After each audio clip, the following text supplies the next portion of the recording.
Buongiorno everyone, hope you're all keeping well. Quick update from me on the day that the Premier League gave a quick update on what's going on. Long day for me, so apologies for the poor lighting, the poor quality. In the car, about to go to bed. Still grafting, so time to hit the old hay. And the Premier League's going to hit the hay as well. Going to continue with sleep, that is, and the EFL. All in hibernation for the foreseeable future. The news broke that the Premier League have suspended the season indefinitely. Obviously, they're trying to come back April 30th, start May, to finish the 19-20 Premier League season. They've said that they're only going to do that when it is safe to do so. So, as I suggested, and as I think will happen, they'll definitely try and get this season finished. The 8 months into the season, obviously a lot of people are saying void it. There's obviously a lot more important things going on in the world at the moment.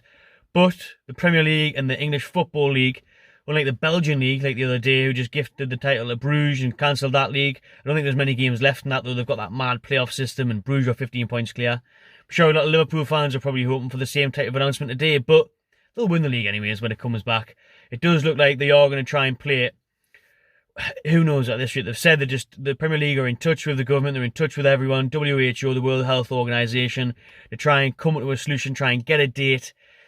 It's mad though, because at the minute we still seem like we're very far away from this coming back, because we haven't hit the peak yet. The peak's going to be next week or the week after. Of the amount of deaths and the amount of infections is as miserable and as grim as that is. That's the truth. That's the way the world is at the minute, unfortunately. The deaths are going up by the hundreds every day in the UK. Obviously, emergency hospitals are getting built, so it's an absolutely horrible time, grim time. But football 2019 to 2020 season is going to be completed, according to them. They just don't know when.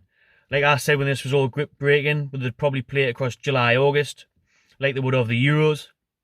Players would only have a couple weeks off and then come back. Like I say, if they were representing the country and your country got to the knockout stages, quarter, semis, or the final of the Euros, then you wouldn't get back to playing for your club until the end of July anyway. So that's what they're going to try and do, I'd imagine. There's obviously been these talks of putting players in camps, which Negative Andy actually mentioned that, to be fair, but it was all over Facebook and everything, so obviously it must be true. The other day that they were going to be set up in camps in the Midlands and play the matches in neutral grounds. We haven't heard any announcement of that from the Premier League. I think they're literally just going to play this and try and get back to normal whenever the world gets back to normal. So July, August, at the moment, that's 3 months away. That still seems probably too soon for me, because how can, fair enough, say in 6 to 8 weeks' time, 2 months' time, the UK is starting to get back to normal. People are coming out. There's no cases on a daily basis. A bit like China. It took China 4 months to get over it. But what happens if that one person goes out and it all starts again? You get that second wave. You get that second wave of infection. That's the risk you're taking here. That's why China's closed its border. China. That's hard to see how you start inviting 50,000 fans to go to a football match again in 2-3 months' time when this has just happened. It's a bit mad, but you never know what's around the corner at the minute. I mean, who would have thought a month ago would be in this position now, really? Nobody took it seriously. You just had a Trump reference there. There's him in the end of February, the beginning of March, saying that it's a hoax, the coronavirus isn't real. There's only 5 Americans that have got it and we're dealing with it well, and now look, they've got more cases than anyone in the world. So that's how quickly this can escalate. We can only pray first and foremost that the virus goes, the isolation works, the lockdown works. Be interesting to see what comes out next week regarding the next step in that. Just desperate for a pint again, to be honest with you. Desperate for that Saturday routine. Wasting money at the bookies. Getting pissed and watching Newcastle draw 0-0. I cannot wait for it. But another good thing to come out of the day was the 30% pay cut that the players are gonna take. Apparently, there's Jordan Henderson and the likes of them are organising this. The 20 million that's going to the NHS and the 120 million I think it is that's going to the AFL. So that's good. Could be more, might end up being more. Again, with the pay cut thing, the 30%.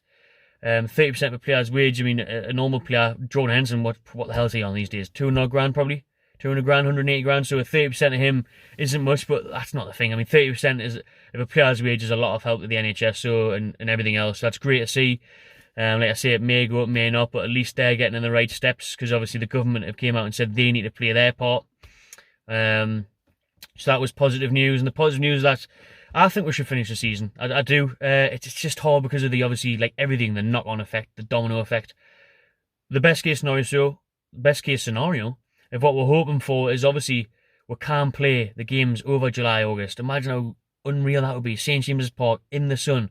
Going every away day. Cherishing it. When football comes back, I'm going to watch Newcastle Women's, the reserves, the under 12s, everything. I'm watching everything. Because even watching the Sunderland Till I Die documentary, I enjoyed the 2-1 win over Charlton just to see football on display again, even though it was horrendous.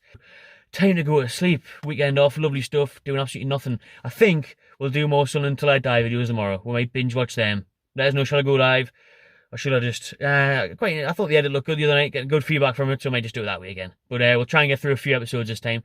A lot of you have probably seen it. I cannot wait for the rest of the episodes.